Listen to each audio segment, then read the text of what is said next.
à tous amis Geeks, j'espère que vous allez bien. Aujourd'hui on se retrouve pour une toute nouvelle vidéo, une vidéo un peu spéciale parce que je vous présente en avant-première Animal 4 c'est un jeu qui va arriver en financement participatif sur Kickstarter. J'ai l'occasion de vous présenter en avant-première. Je remercie bien évidemment l'auteur Alain Matt, c'est de Zeronimo Games, leur premier jeu. C'est un jeu de plateau qui reprend l'univers carcéral, c'est pour ça que c'est pour 16 ans et plus, pour 2 à 8 joueurs parce que le jeu peut se jouer soit chacun pour soi, soit en coopération. Et c'est pour 2 heures environ. C'est un jeu de plateau qui reprend l'univers carcéral. Les protagonistes sont des animaux, ça me fait penser un peu à Zootopia, à Beastar. En tout cas, ce jeu, l'ADA est juste magnifique. Le matériel sublime.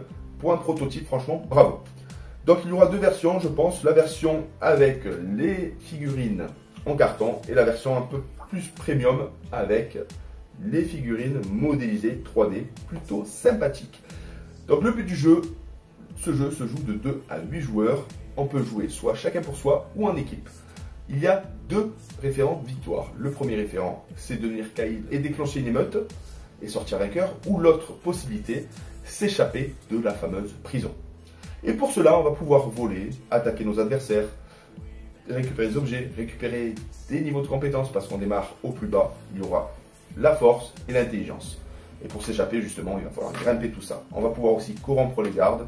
Et les actions sont multiples. Il existe aussi un mode Legacy, un mode un peu plus avancé. Vous verrez. On va commencer justement par les fameux personnages. Donc, il y en a de différentes sortes. Soit en tir au dé pour récupérer sans préférer, soit on se met d'accord, on le récupère. Il y a une partie normale et une partie primale. Parce qu'on va pouvoir englober de la drogue de synthèse pour le rendre un peu plus nerveux. En fait, c'est un overboost qui va durer quelques tours. Chaque personnage a un niveau de force initial et un niveau d'intelligence et on va pouvoir monter de demi-cran à chaque fois. 7 étant le maximum et chaque personnage possède des compétences qui lui sont propres. Donc les petits marqueurs ont été positionnés. J'ai choisi Sticky Finger pour vous présenter tout ça. On a aussi une fiche complète personnage avec le niveau de réputation.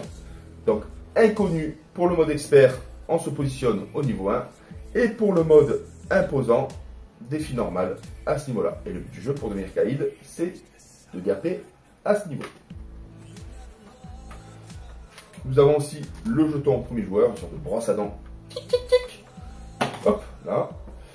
Les gardes, comme j'ai pu expliquer, ils sont au nombre de 9. Il y a le chef des gardes avec une valeur de 14 et les gardes qu'on positionnera autour avec une valeur de 10 à 13.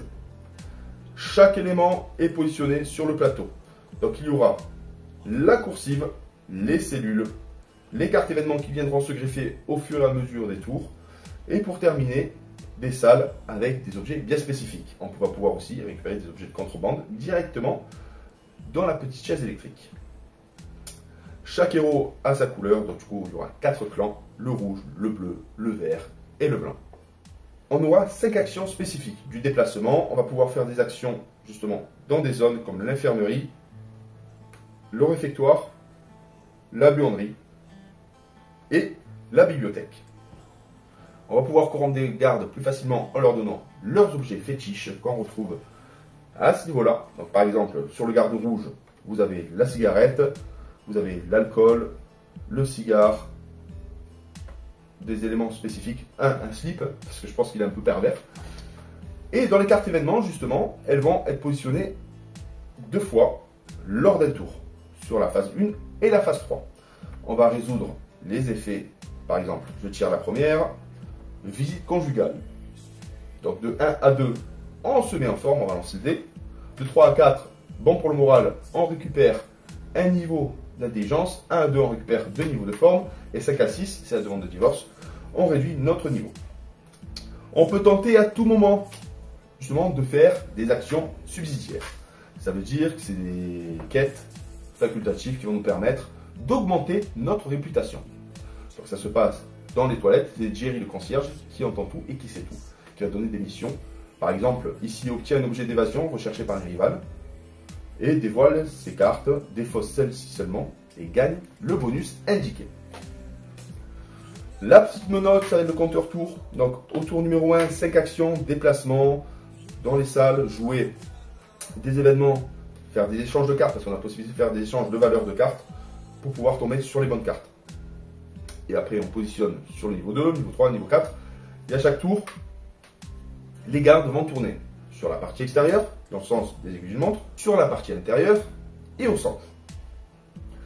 On va lancer ce dé bien évidemment. Donc là, lorsqu'on tombe sur une silhouette normale, le garde va faire des déplacements en interne.